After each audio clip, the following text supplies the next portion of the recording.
عزیز دوستو، اللہ تعالیٰ نے قرآن حکیم میں نبی پاک صلی اللہ علیہ وسلم کی عظمتوں کو، شانوں کو اور بلندیوں کو بیان فرمایا، اور حضور کی مختلف صفات کا تذکرہ فرمایا۔ قرآن پاک میں ارشاد فرمایا کہ یا ایھا النبی انا ارسلناک شاہدا ومبشرا ونذیرا، اے غیب کی خبریں دینے والے محبوب علیہ السلام، ہم نے آپ کو گواہ بنایا ہے، خوشخبری دینے والا بنایا ہے اور ڈر سنانے والا بنایا۔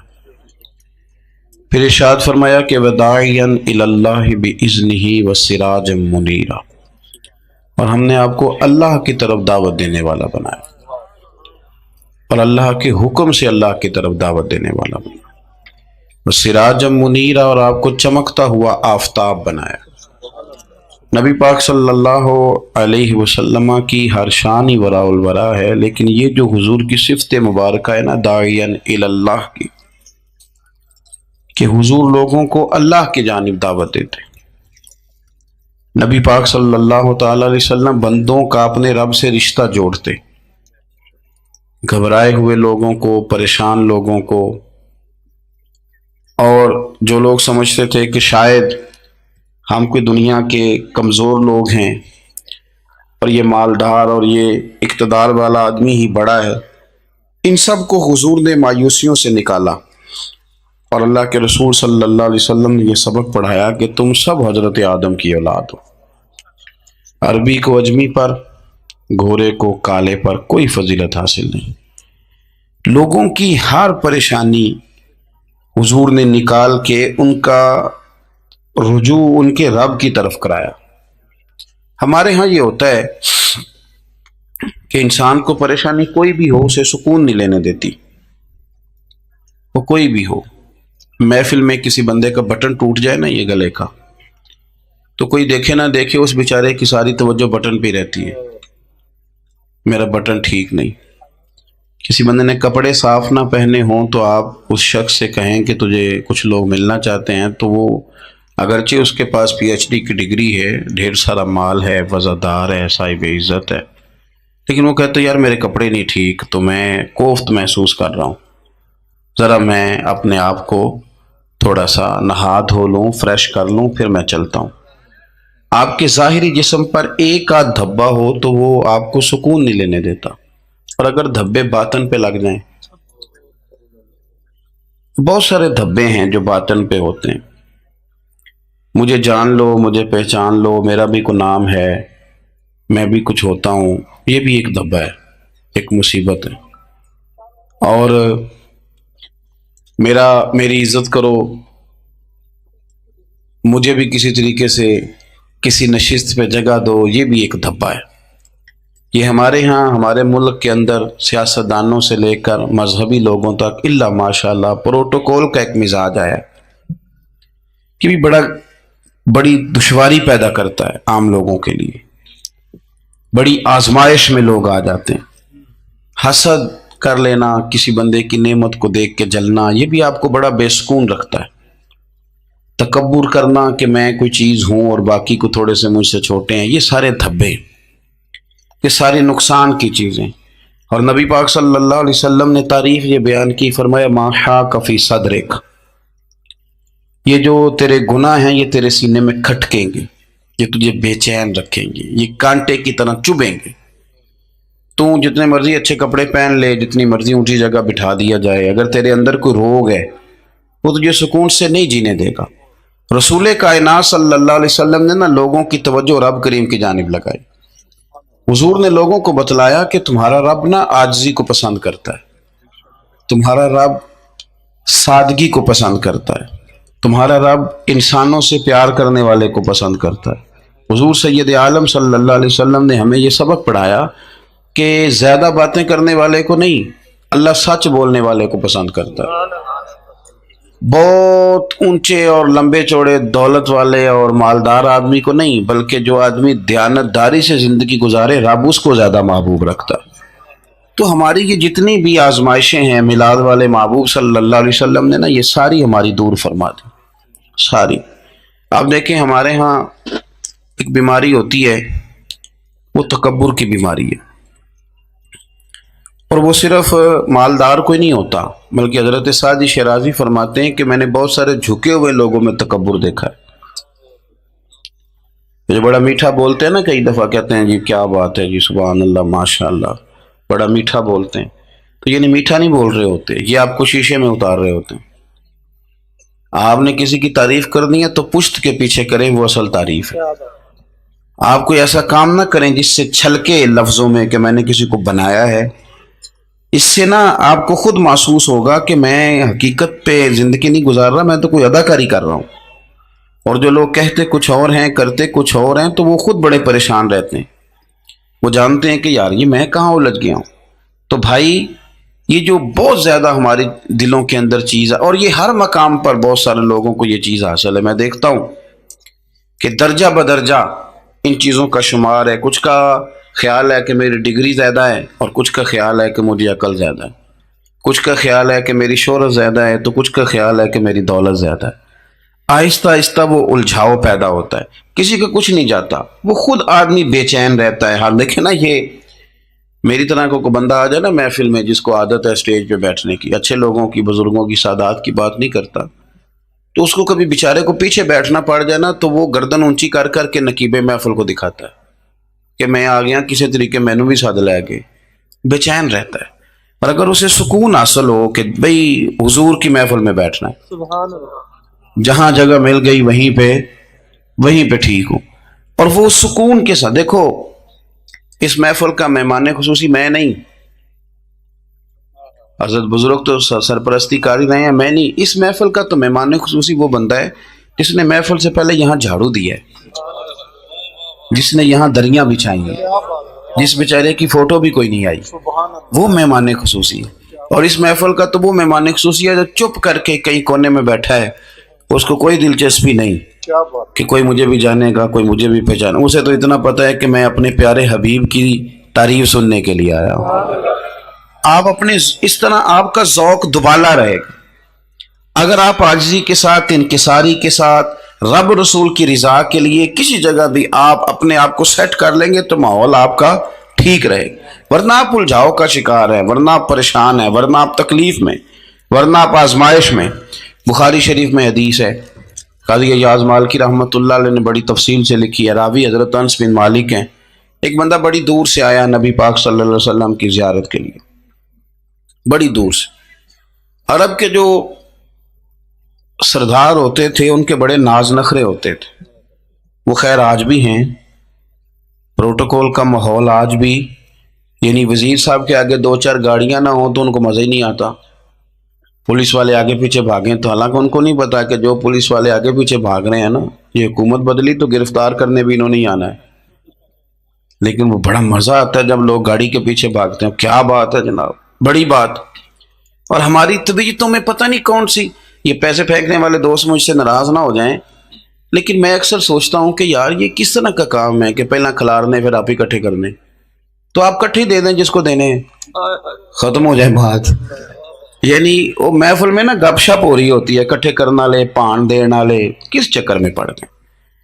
حضور غوث اعظم رضی اللہ تعالیٰ عنہ کی محفل میں شیخ یحییٰ نجار جایا کرتے تھے، تو وہ کہتے تھے کہ ہم وہاں گنتے تھے آج کتنے بندوں نے توبہ کی، تو ہم سے گنے نہیں جاتے تھے، اتنے لوگ توبہ کرتے تھے۔ بزرگوں کی محفلوں میں توبہ کرنے والے گنے جاتے تھے، ہماری محفلوں میں پیسے گنے جاتے ہیں اور وہ پرچیاں دی جاتی ہیں۔ ایسا نہ کریں، اس سے گھٹن پیدا ہوتی، اور پھر جو نوٹوں والے ہوتے ہیں وہ فرنٹ سیٹوں پہ آ جاتے ہیں۔ بہت سارے غریب سوچتے ہیں کہ میرے پاس بھی اگر کرارے نوٹ ہوتے تو میں بھی آگے ہوتا۔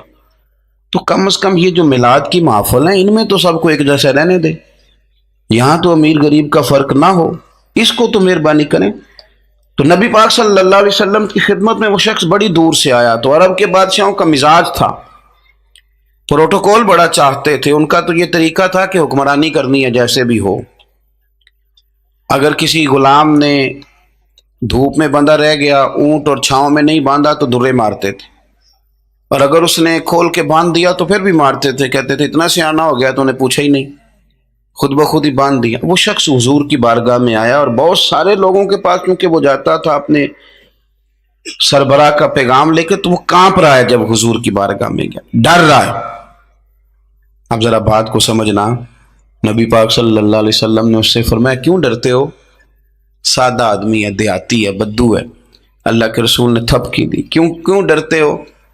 تو کہتے ہیں حضور مجھے آداب نہیں آتے اور مجھے ڈر آتا ہے، کوئی بات اگر ایسی ہو گئی، آپ مدینے کی حکومت کے سربراہ ہیں، تو کہیں آپ ناراض نہ ہو جائیں۔ حضرت انس بن مالک فرماتے ہیں بات کہاں کی تھی، پہنچ کہاں گئی؟ جب اس نے یہ کہا نا کہ آپ تو حکومت کے سربراہ ہیں، کہیں کوئی غلطی نہ مجھ سے ہو جائے، تو نبی پاک کی آنکھوں میں آنسو آ گئے، حضور رونے لگے، اور نبی پاک صلی اللہ علیہ وسلم فرمانے لگے نہ بھائی، تو کسی حکومت کے سربراہ کے پاس نہیں آیا، نہ تو اس بیٹے کے پاس آیا ہے جس کی ماں گوشت کے خشک ٹکڑے کھا کے بھی گزارا کر لیتی۔ میں تو ایک غریب ماں کا بیٹا ہوں،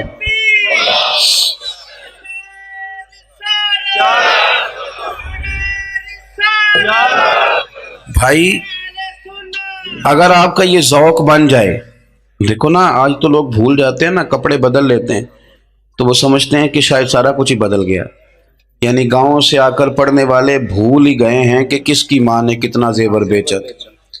لوگ بھول جاتے ہیں چیزوں کو، اپنے ماضی کو یاد رکھیں، آپ لوگوں کے ساتھ پیار کریں، آپ لوگوں کو موقع دیں، آپ تھوڑی سی اور کوشش کریں اس شخص تک جانے کی جو آپ کو مایوس نظر آ رہا ہے، پریشان نظر آ رہا ہے۔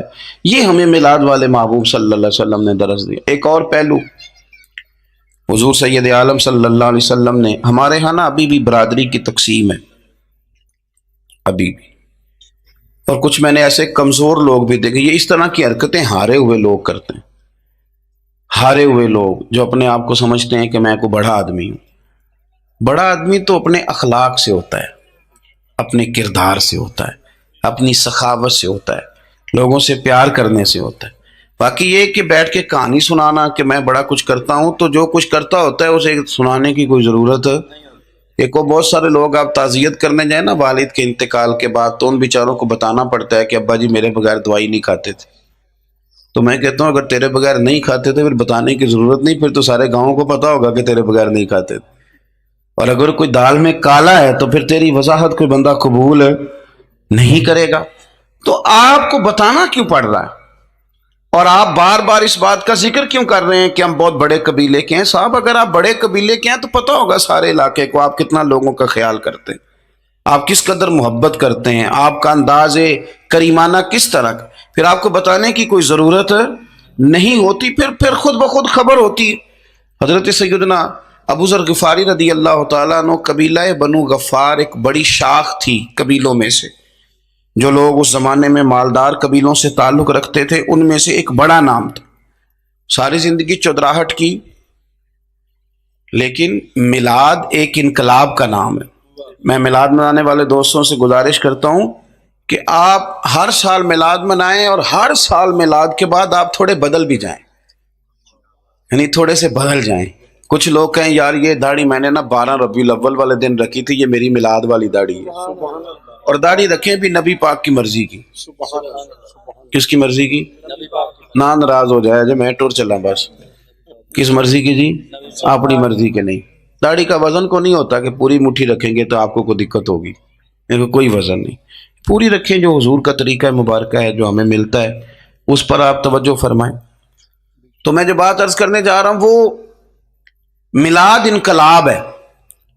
حضور سید عالم صلی اللہ علیہ وسلم کی بارگاہ میں آنے سے پہلے لوگ کچھ اور ہوتے تھے، اور یہاں سے ہو کے جاتے تھے تو پھر ان میں تبدیلی آتی تھی۔ میں سارا دن کرامتیں سناؤں نا کسی کو اپنے پیر صاحب کی، اور اپنے گھر میں بھی کہ میرے حضرت بڑے، میرے استاد بڑے، لیکن بیوی کے ساتھ اگر میں ترش لہجے میں بات کروں گا تو وہ کہے گی یہ سکھاندے نے تینوں پیر صاحب، دوست کہیں گے یہ سکھاتے ہیں آپ کی کہانیاں نہیں چلتی، آپ کا کردار چلتا ہے۔ حضرت ابو ذر غفاری رضی اللہ تعالیٰ عنہ فرماتے ہیں چونکہ میں چودھری تھا، سیدنا بلال حبشی رضی اللہ تعالیٰ عنہ کے پاس میں بیٹھا تھا، کسی بات میں بات آگے بڑھی اور بڑھتے بڑھتے بات شکرنجی تک چلی گئی، رائے کے اختلاف نے باتوں میں تلخی پیدا کر دی، اور جب تھوڑے لفظ اور تیز ہوئے تو میں نے انہیں کہہ دیا چپ کر، تو ابشن کا بیٹا ہے۔ کس کے بیٹے تھے حضرت بلال؟ کہتے ہیں جب انہوں نے مجھے کہا تو میرا دل بڑا ٹوٹا، لیکن میں نے ارادہ کیا کہ میں نے حضور کی بارگاہ میں نہیں عرض کرنی، اب ہر بات کی ہم حضور کی بارگاہ میں شکایت کریں۔ لیکن میں جا کے مسجد میں بیٹھا، اور جب سرکار آئے نا، ارادہ نہیں تھا کہ عرض کروں گا، لیکن حضور کا چہرہ دیکھا تو دکھ میرا خود ہی تازہ ہو گیا۔ رونے کا بھی تو تب ہی مزہ آتا ہے نا کوئی اپنا ملے تو۔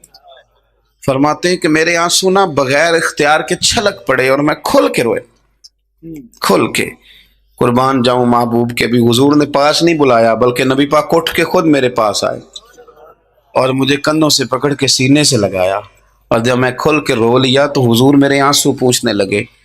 کچھ شعر ایسے ہوتے ہیں جو کسی نے کہے ہوتے ہیں، اور کہنے والا جو ہوتا ہے وہ صاحب حال ہوتا ہے، تو اس میں کچھ خوبصورتی زیادہ ہی ہو جاتی ہے۔ ایک پنجابی کے شاعر ہمارے گجرات میں گزرے، بزرگ تھے، ان کا ایک شعر ہے، وہ کہتے ہیں ایک واری میری آنکھیاں چوں انہوں نے اتھرو پونجے سن، ایک واری میری آنکھیاں چوں انہوں نے اتھرو پونجے سن، ہن تے چسکا پی گیا رونے دا۔ ایک واری میری آنکھیاں چوں انہوں نے اتھرو پونجے سن، ہن تے چسکا پی گیا رونے دا، تے ہر ویلے آہو زاری دا۔ تو میں روز رونے لگا ہوں، مزہ ہی بڑا آیا ہے جب سے محبوب نے چپ کرانا شروع کیا۔ میرے عزیز، اور پھر حضرت بلال حبشی رضی اللہ تعالیٰ عنہ چونکہ حضور کے غلام تھے اور انہیں پتہ تھا کہ سرکار میری ناز برداری کرتے ہیں، حضور نے چپ کرایا۔ فرمایا کیوں روتے ہو؟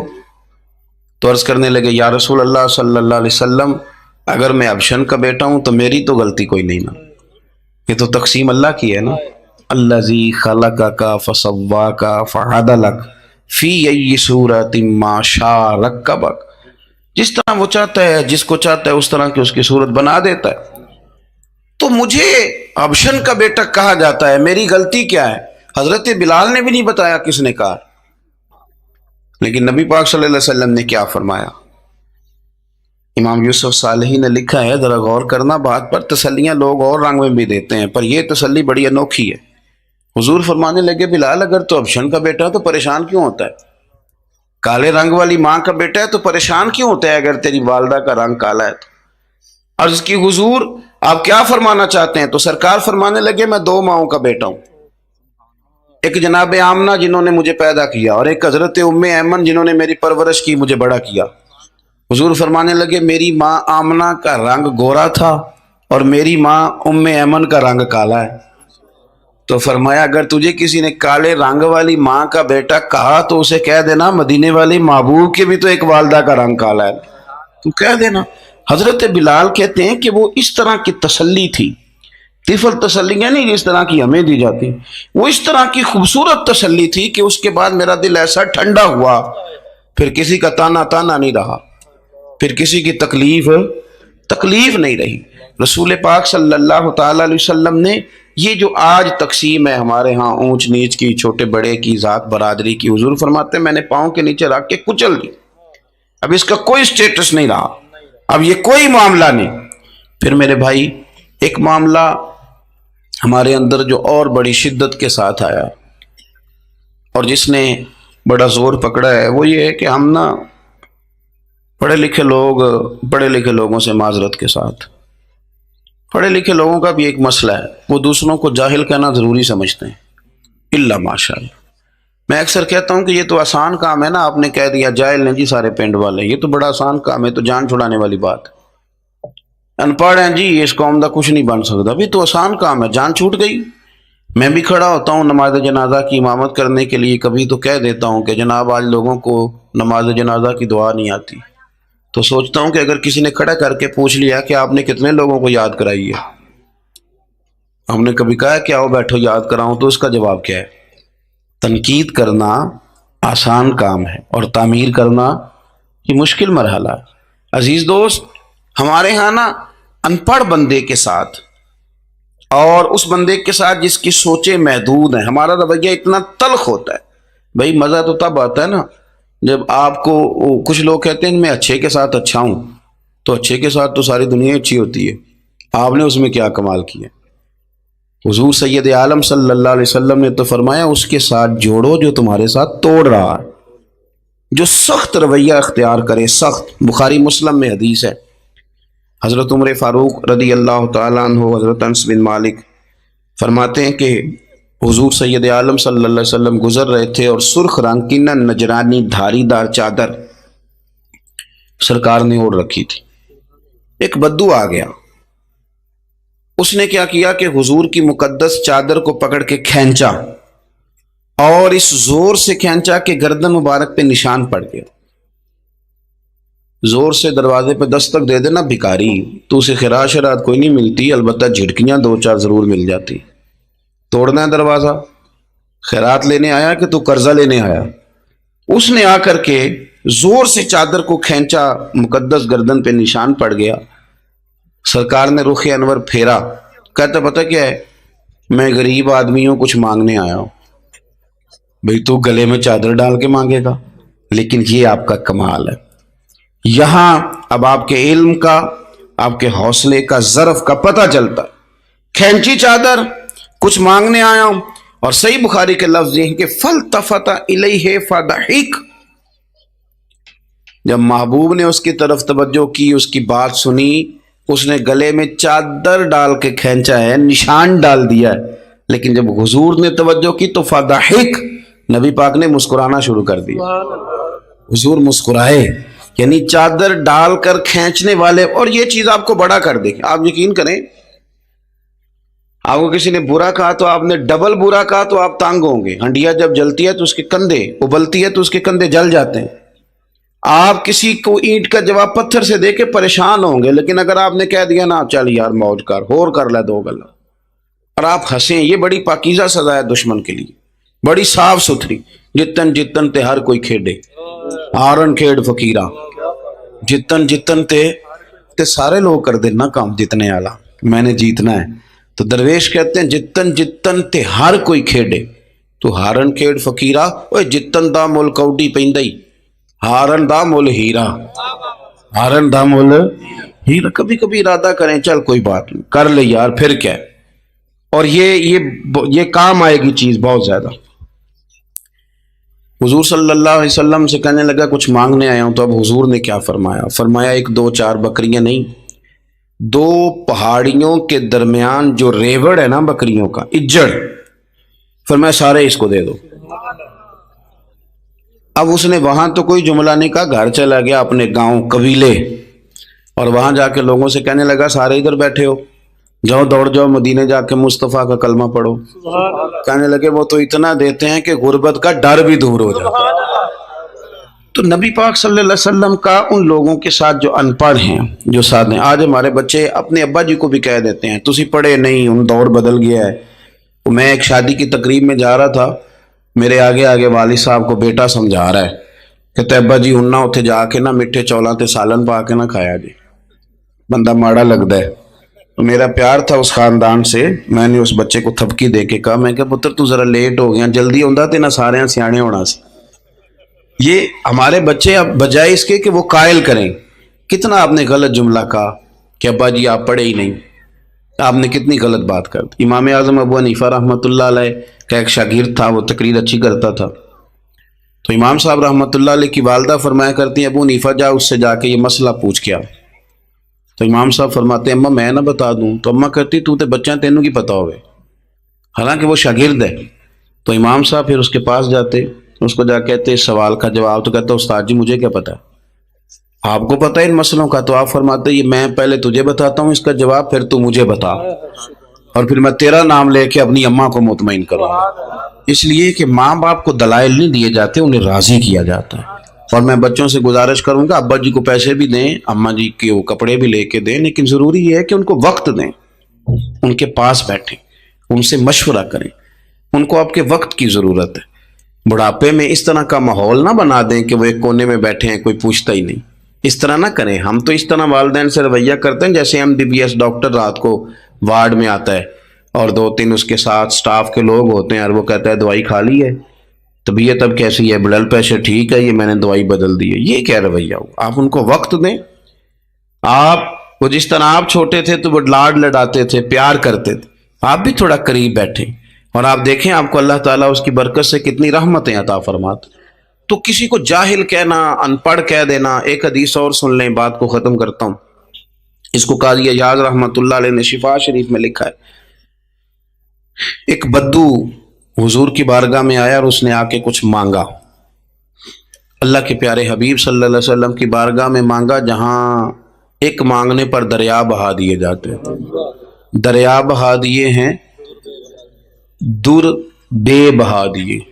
یہ در الگ ہے اور بے بہا الگ ہے. پھر یہ شعر صحیح سمجھ میں آئے گا آپ. تو حضور سید عالم صلی اللہ علیہ وسلم تو جس کو دیتے تھے پھر اس کی کئی نسلیں کھاتی تھی، ختم نہیں ہوتا تھا. اس نے بھی کچھ مانگا، حضور نے کچھ دیا، لیکن ابھی اسے آداب نہیں نہ آتے تھے. پہلے آداب سکھائیں پھر کسی کو بے ادب کہیں، لیکن بغیر آداب سکھائے لوگ لوگوں کو بے ادب کہہ دیتے. یہ انداز ٹھیک نہیں. اس نے کچھ مانگا، حضور نے دیا. چونکہ آداب نہیں آتے تھے، نہ آشنا تھا، تو کہنے لگا معاذ اللہ ثم معاذ اللہ، نقل کفر کفر نہ باشد. کہنے لگا میں تو بڑی تعریف سن کے آیا تھا، آپ نے تو کچھ بھی نہیں دیا. حضرت عمر فاروق نے تلوار نکال لی، فرمایا اس بے ادب کی گردن اڑاؤں گا. حضور نے فرمایا عمر ٹھہر جا ذرا، جلدی نہ کر. سرکار اسے گھر لے گئے. جتنا دیا تھا نا اس سے ڈبل دیا، پھر جتنا ہو گیا تھا اس سے بھی ڈبل دیا. تیسری دفعہ حضور دینے لگے تو کہنے لگا یا رسول اللہ بس کریں، میں نے تو طوفان کے اندر بھی ہوا اتنی تیز نہیں چلتے دیکھے جتنی آپ کی سخاوت تیز چلتی ہے.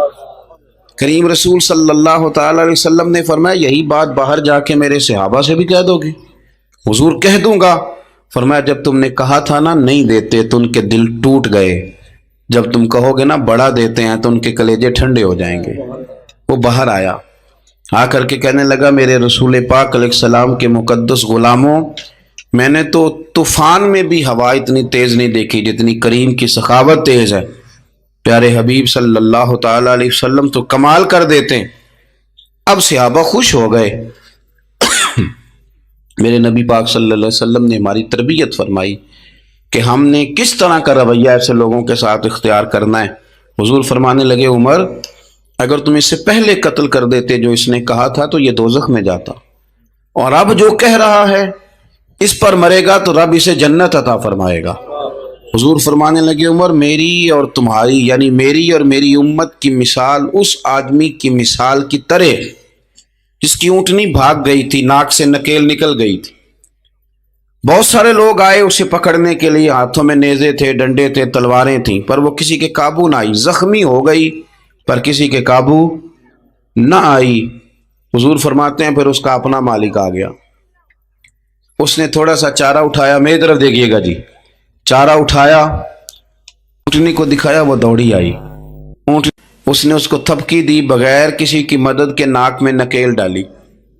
پھر اونٹنی پر سوار ہوا اور کہنے لگا لوگوں تم نے میرے جانور کو بڑی تکلیف دی، اونٹنی میری ہے، اسے سنبھالنے کا طریقہ بھی مجھے ہی آتا ہے. گویا حضور فرما رہے ہیں عمر یہ امت میری ہے تو اسے کس طرح سنبھالنا ہے یہ طریقہ بھی مجھے ہی آتا ہے. ان کی کہاں کس بنیاد پر کس رنگ میں تربیت کرنی ہے یہ میں جانتا ہوں. ہمیں اگر ہماری زندگی انصاف والی ہو، عاجزی والی ہو، اطمینان والی ہو، عاجزی بھی دل کا نام ہے، اطمینان بھی دل کا نام ہے. بہت سارے گردنیں جھکانے والے بھی عاجز نہیں ہوتے. اپنے دل سے تہیہ کر لیں کہ میں کسی شخص کو بھی اپنے سے چھوٹا نہیں جانتا، کمزور نہیں جانتا. میں کسی شخص کے بارے میں بھی یہ رویہ نہیں رکھتا کہ یہ کوئی برا ہے. اگر کہیں ضرورت پڑے تو کسی کی اصلاح کریں. اگر وہ اصلاح قبول نہ کرے اور آپ کو محسوس ہو کہ یہ معاملہ آپ کے بس میں نہیں تو پھر بھی اس کے لیے دعا کریں. کسی کونے میں جا کر کے تنقید کرنے کی اجازت نہیں ہے. اپنے آپ کو سمیٹیں، سوچوں کو بکھرنے سے سمیٹیں، اچھا سوچا کریں. جو لوگ اچھا سوچتے ہیں وہ صحت مند رہتے، ان کی سوچیں تازہ رہتی. آپ ہر ایک کے بارے میں خیر کا رویہ اختیار کریں اور مثبت پہلو تلاش کریں. آپ مثبت پہلو، ہر وقت تنقید کرنا، ہر وقت تنقید کرنا. میں ایک محفل میں بیٹھا تھا، بات میری ختم ہو گئی تو ایک نعت خواں نے بڑا اچھا شعر پڑھا. ہم بڑی اس بات کی تردید کرتے رہتے ہیں کہ یہ طے کر کے اور پیسے لے کے اور یہ نہیں کرنی چاہیے چیزیں، لیکن یہ کہ یہ غلطی کس کی ہے؟ یہ اس عوام کی غلطی ہے جو ریٹ بناتی ہے، چیزیں خریدتی ہے. جو چیزیں آپ خریدیں گے نہیں بکیں گی بھی نہیں مارکیٹ میں. آپ خریدتے ہیں تو کوئی بکتا ہے نا. میری بات کی سمجھ آ رہی ہے؟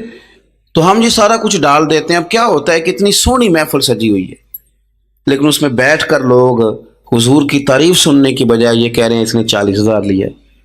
تو آپ یہ اندازہ کریں کہ وہ جو بات ہمیں اس وقت مدینہ شریف لے کے جاتی، ہمارا عشق رسول تازہ کرتی، تو ہم نے وہاں کیا گھٹن پیدا کر دی. یہ کہانیاں چھیڑ کے کیوں دیتے ہیں آپ پیسے؟ کیوں اس طرح کے ریٹ آپ بناتے ہیں؟ پہلے آپ بناتے ہیں پھر اس کے بعد آپ تنقید کرتے ہیں. اب دیکھیں میں بھی بیٹھا تھا تو اس نے بڑا خوبصورت شعر پڑھا اور بڑی مزیدار بات کی، بڑا مزہ آیا. تو میں نے ساتھ والے سے کہا یار آج بڑے دنوں کے بعد سرور آیا. تو کہنے لگا نہیں 40,000 لے آ جائے.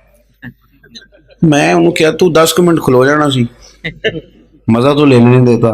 اور پھر میں نے اسے کہا کہ یار بات سنو، کیوں دیتے ہو 40,000؟ اور اگر اس نے لیا بھی ہے نا تو آج اتنا مزہ آیا نا، میرے خیال میں نا اس کا 40 نہیں 80 بنتا ہے. دیکھو نا اس نے ہمیں پہنچا کہاں دیا.